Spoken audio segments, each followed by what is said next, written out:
Halo teman-teman yang berbahagia, saya mau jawab pertanyaan teman-teman yang tergabung di Pejuang Psikosomatik ya. Ada beberapa yang menarik. Pertama, apakah nafas yang tidak nyaman itu bisa dirasakan pasien cemas tanpa terjadinya panic attack? Iya.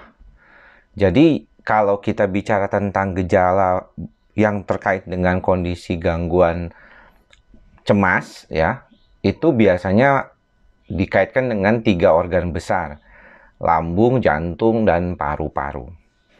Dan seringkali, kalau dulu ya, saya seringkali mendapatkan kasus-kasus gangguan kecemasan yang terkait dengan paru-paru, seperti nafas, seperti tidak lampias, terasa tidak nyampe, sesak itu adalah pada laki-laki muda di bawah usia 30 tahun. Ya, entah kenapa tuh. Ya, saya belum tahu jawabannya.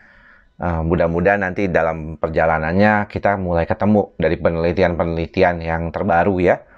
Tapi kalau di dalam praktek klinis memang sering kita temui itu. Ya, kenapa nggak laki-laki dewasa tua, misalnya 40-an, 50-an dok? Nggak juga ya, nggak tahu kenapa. Tapi belakangan ada perempuan sedikit, tapi perbandingannya itu 1:5. Jadi memang ketemu 5 pasien muda dengan gangguan seperti paru-paru yang nggak enak, nyaman, nggak sesek itu, baru ketemu satu yang perempuan ya. Makanya saya sampai sempat bilang tuh sama pasien itu suka, wah Anda nih termasuk salah satu gejala yang seringkali dominan nih terjadi pada laki-laki. Dan memang tidak ada gangguan paniknya ya, nggak ada anxiety attack gitu. Agak sedikit berbeda memang. Ini dari Ucok juga nih. Saya pernah berobat psikiater dan banyak perubahan signifikan kemarin dipastikan sembuh. Hanya rasa sensasi tubuh masih banyak, termasuk rasa sesak dan alergi hidung tersumbat. Kedua rasa ini saling berhubungan. Sensasi ini sangat seringkali terjadi menimbulkan kecemasan berulang. Nah, bagaimana nih mau coba cari caranya? Sebenarnya obat psikiaternya sendiri ada yang membantu ya, yang fokus membantu mengurangi gejala tersebut. Biasanya dokter jiwa akan memberikan sejenis obat anti cemas dicampur dengan antidepresan. Nah, itu cukup membantu. Tapi teman-teman boleh membantunya juga dengan cara berolahraga. Itu yang penting. Ya. Itu yang harus diperhatikan. Thank you ya, Ucok Tobing 208. Selanjutnya Ilham Motret. Dok, saya itu kadang merasa sembuh, mood baik, tapi kadang tiba-tiba cemas. Kalau udah cemas panik dan 1001 sensasi menyertai, akhirnya dipaksa buat tidur. Setelah bangun enak lagi. Gimana solusinya?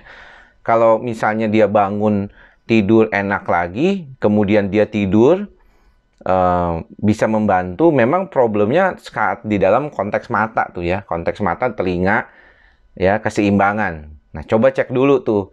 Kalau di situ ternyata ada problem, kondisinya, keliengannya itu, memang kita harus fokus tuh bagaimana cara menghilangkan keliengannya itu. Ada beberapa obat yang bisa dibantu. Sebagaimana kondisi, kadang-kadang beberapa dokter tetap memberikan obat anti vertigo, ya.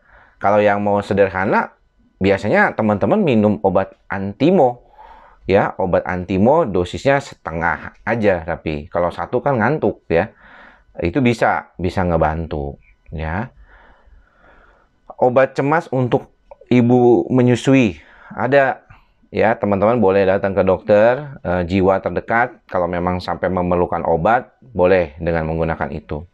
Karena Anggi Soleha ini ya 5248 menanyakan apakah ada obat yang aman untuk ibu-ibu menyusui ya.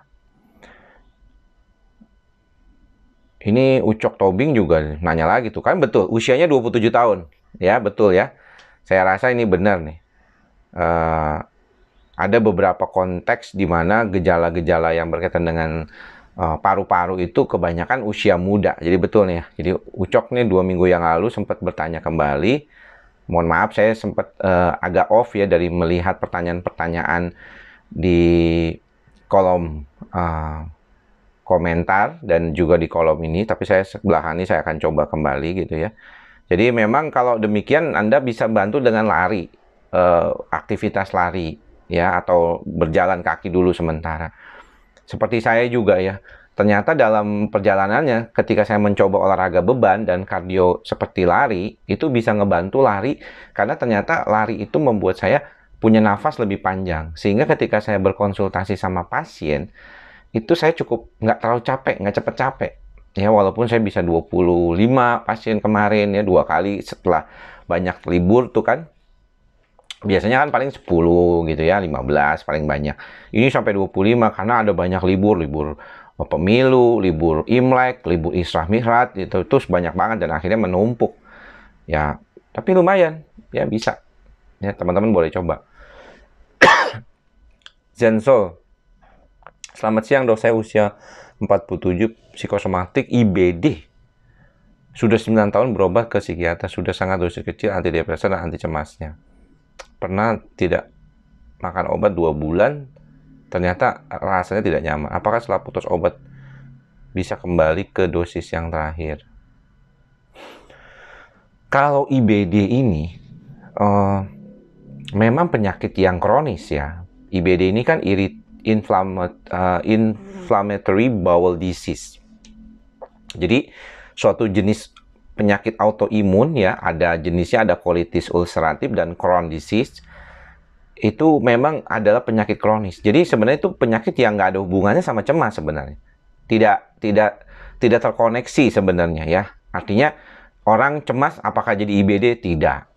Ya IBD saja, itu karena pola makan, teori leaky gut atau pencernaan yang bocor, itu termasuk salah satunya teorinya ya, istilahnya teori leaky gut atau pencernaan yang bocor. Kemudian juga kebanyakan makan makanan yang berpengawet, itu juga salah satu problemnya, atau yang mengandung alergen yang dia tidak ketahui, ternyata itu dia alergen sama makanan tersebut, misalnya kayak kacang yang kadang-kadang kita juga tidak tahu bahwa ternyata kita tuh alergi kacang, sehingga akhirnya menimbulkan penyakit inflammatory bowel disease. Nah, itu penyakit yang berkaitan dengan masalah lambung dan dikaitkan dengan kondisi tersebut. Penyakit dalam gastroenterologis tuh yang punya punya kemampuan dan keahlian kompetensi di bidang tersebut. Namun karena seringkali bersinggungan sama dokter jiwa, karena apa? Kalau penyakit kronis itu kebanyakan pasien tuh cemas. Ya, karena rasa sensasi tubuhnya itu nggak enak, nggak nyaman, nggak baik-baik. Jadi akhirnya dia men-trigger kecemasannya. Sedangkan tadi sudah dibicarakan tuh di awal, kalau kita berbicara tentang gejala kecemasan, itu kalau lambung kena itu biasanya tuh akan dominan memicu ke kondisi yang lain. Kayak ke jantung berdebar-debar, sesak napas, keluar keringat dingin, bisa keliengan juga. Jadi ini sebenarnya penyakit yang tadinya tuh nggak ada sambungannya gitu ya, IBD aja gitu. Tapi karena kronisitasnya atau kelamaan mengalami kondisi tersebut dan tidak baik, akhirnya mesti berobat juga ke psikiater. Nah, saya nggak tahu nih apakah IBD-nya sendiri sudah terkontrol. Kalau sudah terkontrol baik, maka sebenarnya Anda mungkin cemasnya yang membuat problem. Ya, karena ketika merasa tidak nyaman karena putus zat, itu ada beberapa pasien saya juga demikian ya. Maka kita perlu belajar untuk mengelolanya dulu.